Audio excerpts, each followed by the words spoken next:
Barcelona La লিগায় খুব ভালো সময় পার করলেও চ্যাম্পিয়ন্স লিগে সময়টা তেমন ভালো যাচ্ছিল না। আজকের ম্যাচটা হ্যান্সি ফ্লিকের জন্য জিতা খুব দরকার ছিল। চ্যাম্পিয়ন্স লিগের পয়েন্ট টেবিলে এখন 14 নম্বরে উঠে এসেছে বার্সেলোনা। আজকের ম্যাচেও ফ্রাঙ্কফুর্ট ফার্স্ট হাফে একটা সুযোগে এক গোল ভরে দিয়েছিল।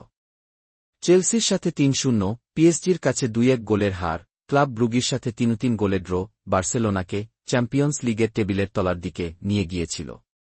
হ্যান্সি ফ্লিক মাথায় কলকাতা হারবাল মাখা শুরু করেছিল। আর বার্সা সমর্থকদের টুপকি শুকাই গেছিল। আজকের ম্যাচে জয় কিছুটা হলেও ফ্লিক ও বার্সা সমর্থকদের স্বস্তি দিচ্ছে। আর যারা বার্সার হার দেখার আশায় বুক বেঁধেছিলা, তোমাদের বুকের যত্ন নাও।